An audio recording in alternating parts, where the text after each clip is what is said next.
good afternoon, and good evening to you guys. Welcome to a brand new week, first full week in December. It's Monday the 7th of December today. I've had to change the topic I was going to do today. I'll be honest with you guys. I don't know if you guys saw the match, the footballers who took a knee in respect of the Black Lives Matter initiative. I use the word initiative because even some of our people are denying Black Lives Matter because of the fake narrative the far right have put over the whole thing. So I have to use initiative. It's disgusting. It was animalistic. Only animals can behave that way. And I wasn't surprised when I heard it was Millwall, the first weekend that crowds were allowed back into football games. The first weekend that crowds were there seeing footballers kneel. And it exposed the racism in this country, the racism in football, the racism in sports in general. So guys, that's what we're going to talk about today. Without further ado, let's get to it. I want to start with, many of you might not have seen the report, so I'm going to start with that video. Before I play that video for you, today I got a very good friend who does a lot of filming and interviewing, called me yesterday, Sunday, and asked what I thought about the booing of the footballers who were taking a knee. I expressed how disgusted I was, and he made a great suggestion. We drove all the way today out to just outside of the Millwall, basically to the football ground, Millwall's football ground, and we recorded our thoughts on video. So first I'm going to bring you, the first part of the show today is to tell you about, well, those of you who might have missed the news, to show you what the news looks like, to show you what that incident looks like. And my second video is to show you what black people have to become to be a part of this animal crew of football fans who needs really to be convicted and put on the race offenders register. So I'm going to start with my first video, guys. Take a look at this, and I'll see you on the other side. It was the day many football clubs welcomed back their supporters. Millwall have expressed sadness it was overshadowed by their fans booing their own team when they took the knee in their regular gesture against racism. Booing condemned by many in football. Imagine how their black players felt. You know, I spoke to Marlon Romeo after the game, and he's hurting. His mum was in the stadium yesterday listening. A cabinet minister appeared reluctant to condemn the fans' protest as racism. My personal view is that Black Lives Matter, capital B, L and M, is actually a political movement that is different to what most of us believe in, which is standing up for racial equality. He later conceded these scenes were concerning and that the players were exercising their rights by taking the knee. When people take a position and have a view and want to express that view, that should always be respected. This is a club that's worked hard in recent years to throw off a long-standing reputation for racism and violence among its supporters. Today, Millwall FC stressed that its anti-discrimination initiatives in the community would continue and be stepped up. While players at some clubs have decided it's now time to stop the knee protest, it will continue to be observed here. Guys, that MP, George Eustace, a minister, spoke his mind. And his true words tells you the problems we have if the ruling party sees human rights, human justice as a political issue. And this is what the right has done. I did a video on Wednesday of last week regarding paedophilia in the black community. And I'm doing a video this week, Wednesday, 2 days time, my next one, regarding violence against each other, hate against each other. And there's a thing that runs right through all those topics, which is we're easy to divide and conquer. The reason I'm saying this is that what that guy, racist as it is, George Eustace, he did a second interview and sort of repented his first one. But do you know how many black people think just like him? My friends, you'll be shocked. Whereas we can call George Eustace racist for what he said, when a black guy says that to you, what can you call him other than, are you serious? They got to you as well? That's all you can think or say out loud. Since when is human rights a political issue? Since when was civil rights a political issue? You know, the right likes to politicize stuff. They've politicized COVID. Look what it's doing to them in America, in Brazil. Any country where they've politicized COVID, take a look at what it's doing to them. They've politicized masks in America. Take a look at what it's doing to them. They politicized social distancing. They've politicized locking down to minimize the danger, to minimize the spread. Look what it's doing to them in America. Who politicized this? No one else other than the far right. The same people who've politicized BLM and have got even black people who look like me believing it's a political issue, believing they might be the enemy. No, I'm not on your side. And it's telling because the press release that was put out by the players made me want to cry. Because even though they were booed, which is uncivilized, which is cruel, which is unempathetic, even though they suffered all that, and there were black players in the midst, and there was a black player who had his mum there, Marlon Romeo, even though they suffered that insult, that horrible behavior at them, they still felt the need to release a press statement saying, we don't support Black Lives Matter, we support the principle. Do you know why they said that? Because the right-wing narrative has seeped into our DNA. It's seeped into all of us. It's seeped into the black, the whites, and anyone who's weak enough to allow that to seep into them. Because I'll tell you something for nothing. Black Lives Matter, the angle they're taking is regarding their mission statement, which says we don't just see a family unit as mum, dad, and children. We want to accept all types of families. The right wingers spun it to mean, oh, they want to get rid of normal families. And we've just run with it.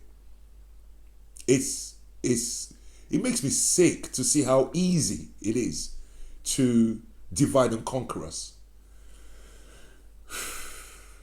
I mean, Americans are dying like flies because they politicized a health issue.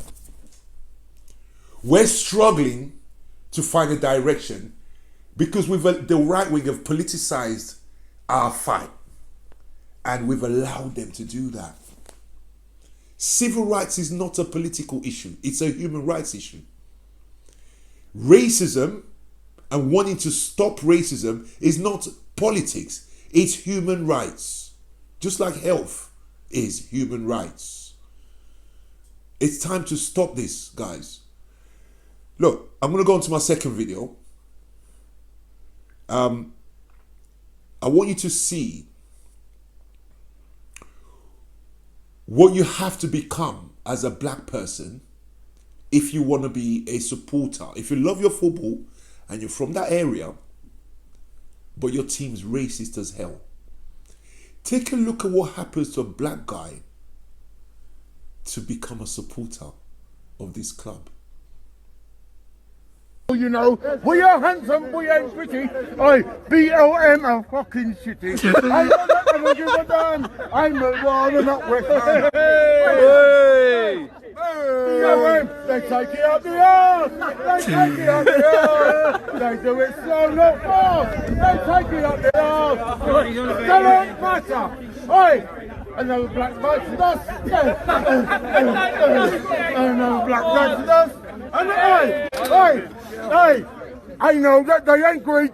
The blacks kill black every week. Oh, Black Lives Matter. Oh, matter. Oh, they sell the cooks in a chip shop. Oh, You're the nicest. I'm a nicest.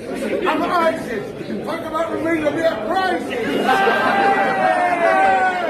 I'm a red coat. Welcome back, guys. That is what you have to become as a black person to be a part of these racist pigs and their gangs, which the press would never call a gang. They call them hooligans because it's better than gang. Gang belongs to blacks. It's heartbreaking, my people. Please make this video go viral so that people like the guy you saw in that video chanting racist abuse against himself, forgetting he's black, can maybe wake up slowly.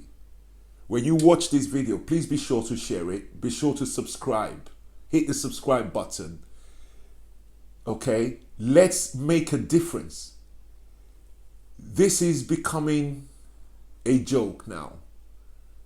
We can't even take a knee, which is the softest type of protest you can make, without people booing us. Guys, I'm going to end this video with a short version, a 15-minute version of the events today outside of Millwall Football Club.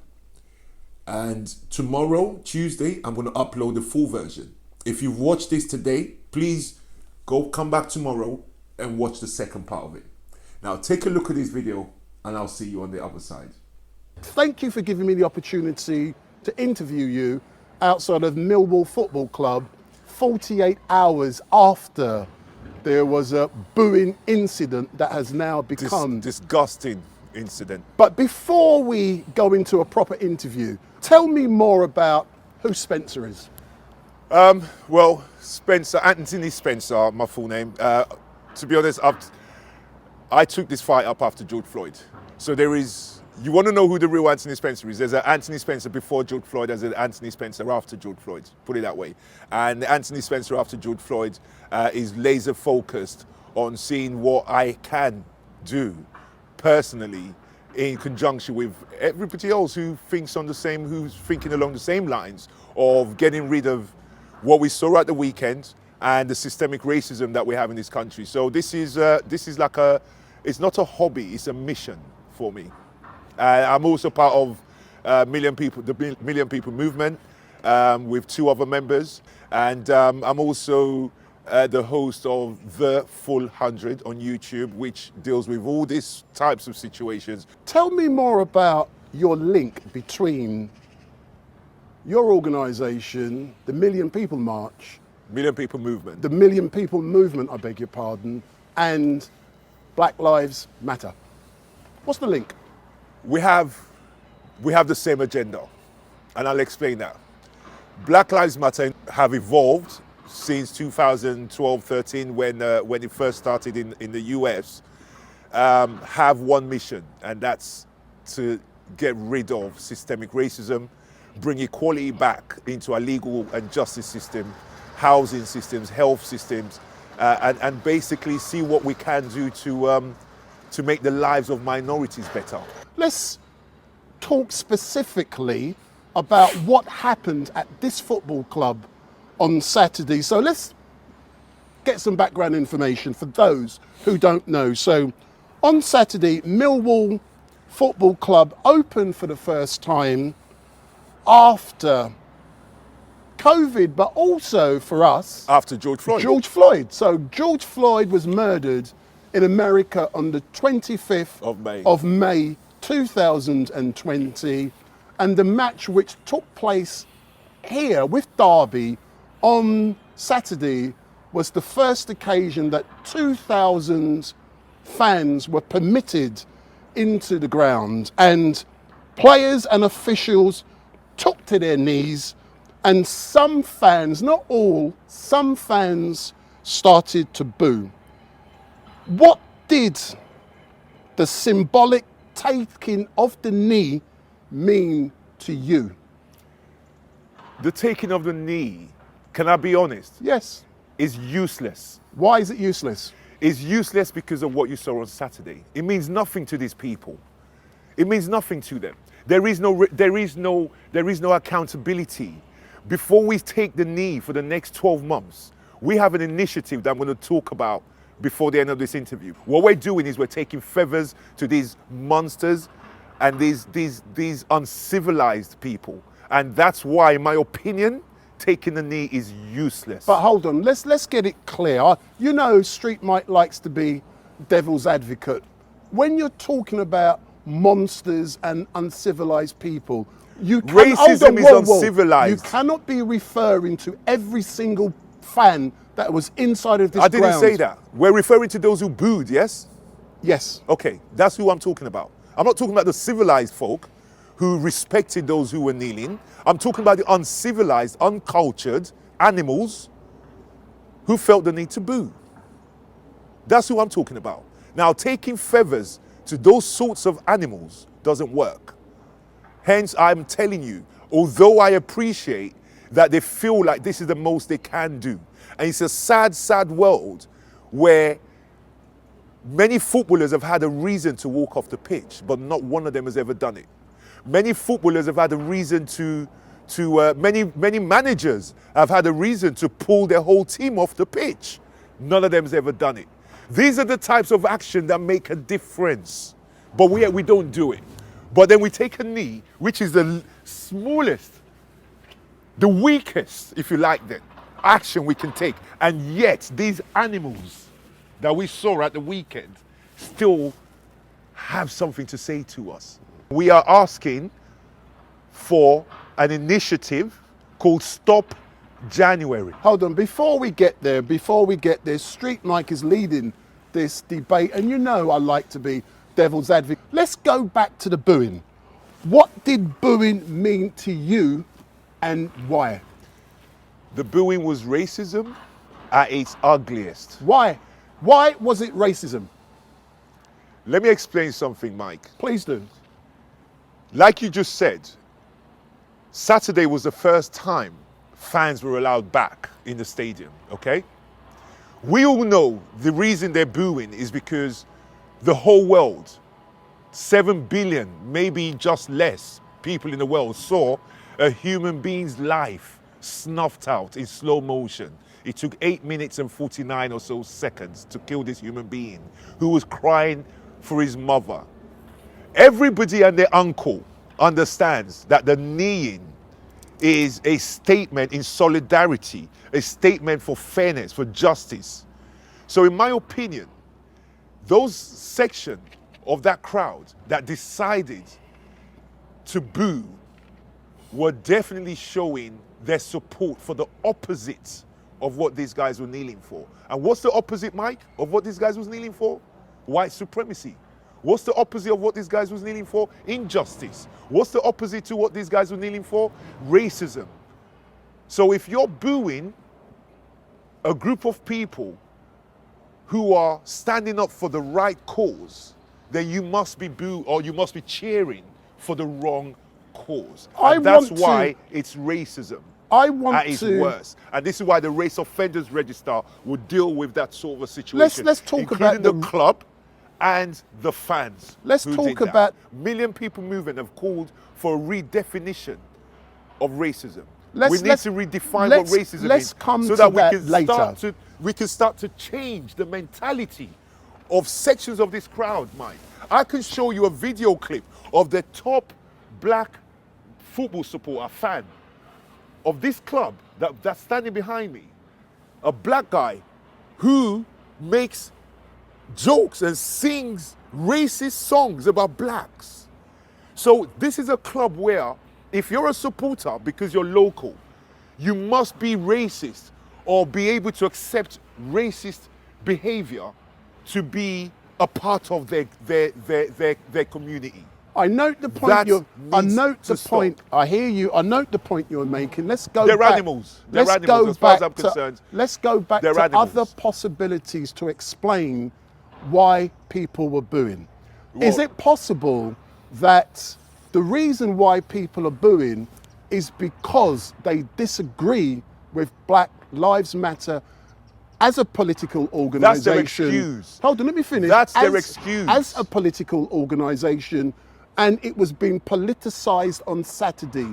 Is that a possibility? That's a ridiculous. I know this is not your statement, Mike. I know you. I know you're asking questions, being a devil's advocate. So I am not taking it that that's your position. Okay, I promise you that. But that is such a lame excuse that the right wing have invented to excuse their lack of support for equality.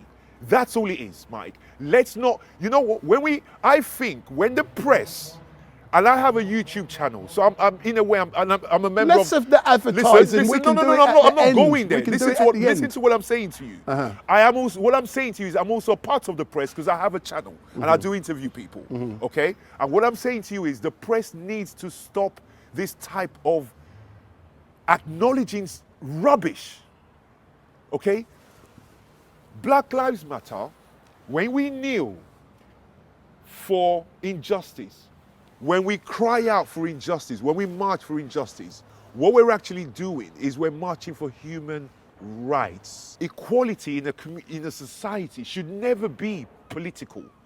The only people who have politicized this are the right-wing political parties, the Republicans in America, the Tory party here, and your right-wing extremist groups, the Tommy Robinsons of this world. These are the only people who have turned this into a political statement. Welcome back, guys. At the end of the video now, look out for my video on Wednesday this week.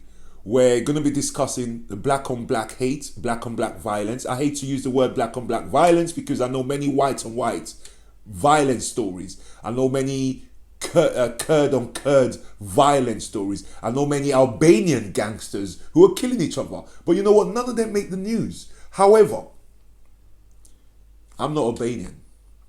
I'm not a Turk. I'm black. And I've seen more than enough of us killing each other to do the video you're going to watch on Wednesday.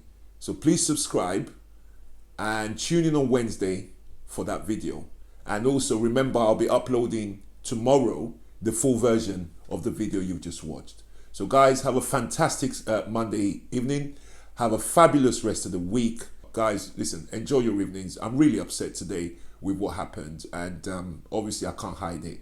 I'm human. So love to you all, and I'll see you all on Wednesday. Take care. Bye-bye.